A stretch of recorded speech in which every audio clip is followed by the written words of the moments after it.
تعالیٰ کی بارگاہ میں اطاعت رسول کے بغیر مقام قرب حاصل نہیں ہو سکتا۔ اب اگر کوئی اطاعت کرتا ہے، سب کچھ تقاضائے شریعت کے مطابق کرتا ہے، تو وعدہ خداوندی ہے کہ اللہ تعالیٰ اسے اپنا محبوب بنا لے گا، اور جس کو اپنا محبوب بنائے گا پھر اس کو گندہ نہیں چھوڑے گا، بلکہ اس کے تمام گناہوں کی بخشش و مغفرت کر دی جائے گی۔ تو اب ہم ذرا اس پوری آیت کی جو وضاحت ہے، اس کی روشنی میں اپنے اعمال کو بھی دیکھیں، اپنے بارے میں غور و تفکر کریں۔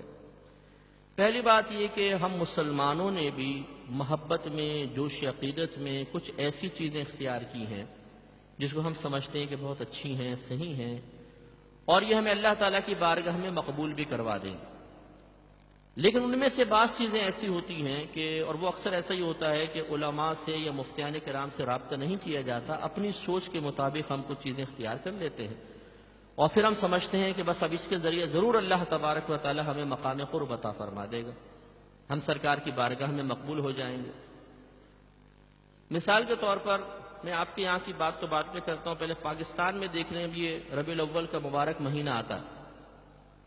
اب ہمارے ہاں ایک عجیب صورتحال ہو گئی ہے کہ پہلے علماء تلقینات کرتے تھے، سمجھاتے تھے، عوام نے اس کو پہلے علماء کی باتوں کو قبول کیا، لیکن اب جب یہ تمام معاملات عوام کے ہاتھ میں چلے گئے تو کون اور میں کون کا معاملہ ہو گیا۔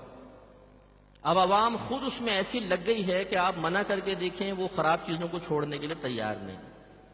مثال کے طور پر لائٹنگ ہے، میں اس کو غلط نہیں کہتا ہوں کہ لائٹنگ ہونی چاہیے سرکار کے پیار میں، محبت میں، اگرچہ براہ راست اس کا حکم موجود نہیں، لیکن کوئی محبت رسول میں کرے تو ہو سکتا ہے اس کو اس کے ثواب بھی ملے۔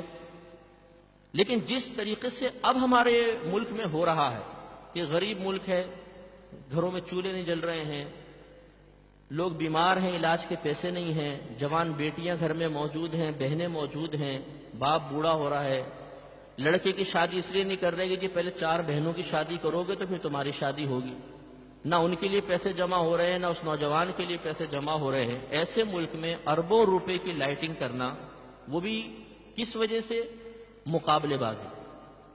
جو تم نے کتنے کی ہے اس دفعہ علاقے میں؟ 10 لاکھ کی، ہم 20 لاکھ کی کریں گے۔ تم نے 40 لاکھ کی، ہم 50 لاکھ کی کریں گے۔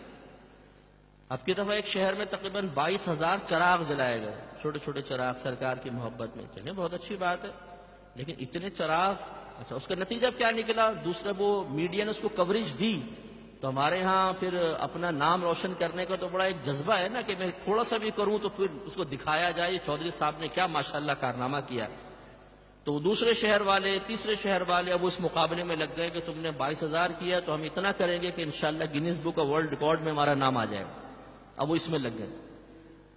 اچھا پھر تغرے وغیرہ روڈوں پر سجانا، یہ وہ، چلے سجاوٹ کوئی بات نہیں، لیکن اب نتیجہ کیا نکل رہا ہے؟ جب نائٹ ہوتی ہے، لائٹیں جلتی ہیں جگمگ، اب وہ گھر سے عورتیں باہر نکلتی ہیں، مرد باہر نکلتے ہیں، یہ کس لیے جا رہے ہیں؟ لائٹنگ دیکھنے کے لیے۔ اس میں پھر نتیجہ نکلتا ہے کہ اتنا مردوں عورتوں کا اختلاط ہو جاتا ہے روڈوں پر، اتنی بدنگاہی اور اس قدر خرافات ہو رہی ہوتی ہیں کہ الامان والحفیظ، یعنی گناہ، کثیر گناہ ہو رہے ہوتے ہیں۔ تو اب دیکھیں، اب یہ تمام جو چیزیں کوئی کر رہا ہے تو وہ محبت رسول میں ہی کر رہا ہے، کوئی بھی نفرت کی وجہ سے تو نہیں کر رہا نا، توہین کا ارادہ تو نہیں ہے، مذہب کو بدنام کرنے کا ارادہ تو نہیں ہے۔ لیکن ان کی غلطی ایک ہے کہ وہ ان تمام کاموں کے کرنے سے پہلے صحیح علماء سے، مفتیان کرام سے رائے طلب نہیں کر رہے۔ انہوں نے ہر چیز کو اپنے ہاتھ میں لے لیا، اور ہاتھ میں لینے کے بعد سمجھتے ہیں کہ ہم جو کر رہے ہیں بس وہ 100% بالکل درست ہے، اب ہمیں اس سے روکا نہ جائے، اور اس میں اب روز بروز اضافہ ہوگا۔ تو ہم یہ کہتے ہیں کہ آپ لائٹنگ ضرور کریں۔ مثال کے طور پہ 40 لاکھ کی لائٹنگ ایک علاقے میں ہو رہی ہے، 40 لاکھ، یہ تو ایک گلی ہے ہمارے وہاں پر کھارا در میں، وہاں پہ سنا ہے کہ 40 لاکھ کی لائٹ کرتے ہیں ایک گلی کے اندر، بس 40 لاکھ، 40 lakhs۔ اگر 1 لاکھ کی آپ لائٹ کریں اور 49 لاکھ سرکار کے نام پر ہی ان کے غریب امتیوں میں تقسیم کر دیں تو کیا پرابلم؟ انداز بدلنے کی ضرورت ہے نا۔ اربوں روپے کی لائٹ جلا کر 12 روز کے اندر آپ کیا نتیجہ حاصل کر رہے ہیں؟ اگر یہ سوال کیا جائے، بتائیے کیا کر رہے ہیں بھائی؟ جی وہ محبت رسول دکھانا چاہتے ہیں، جذبہ پیدا کرنا چاہتے ہیں، وہ جذبہ ہمارے اندر حقیقی طور پہ پیدا ہی نہیں ہو رہا کہ جو ہمیں اطاعت رسول کی طرف مائل کرے۔ تماشا بن گیا ہے سب کچھ، کہ عورتوں مردوں کے اختلاط ہیں اور میوزک چل رہے ہیں، بعض جگہ ریکارڈنگز چل رہی ہیں، اتنی کان پھاڑ دینے والی ریکارڈنگز، کوئی بیمار ہے، بچے ہیں، عورتیں ہیں گھر میں، کوئی پرواہ نہیں ہے۔ پھر آدھی روڈز بلاک کر کے، آپ کے یہاں بھی جلوس نکلتے ہیں لیکن بڑی اچھے طریقے سے، منظم طریقے سے۔ ہمارے وہاں پہ ایک جلوس کوئی پرواہ نہیں ہے، اس میں لڑکے آگے چلتے ہیں، کوئی ٹھیلا کھڑا اس کو اٹھا کے سائڈ میں پھینک دیا، یہ وہ مسئلے، اور پھر وہ بنائے جاتے ہیں خوبصورت ڈیکوریشن پیسز رکھے جاتے ہیں بڑے بڑے، ان میں آدھی روڈ بلاکس ہو جاتی ہیں۔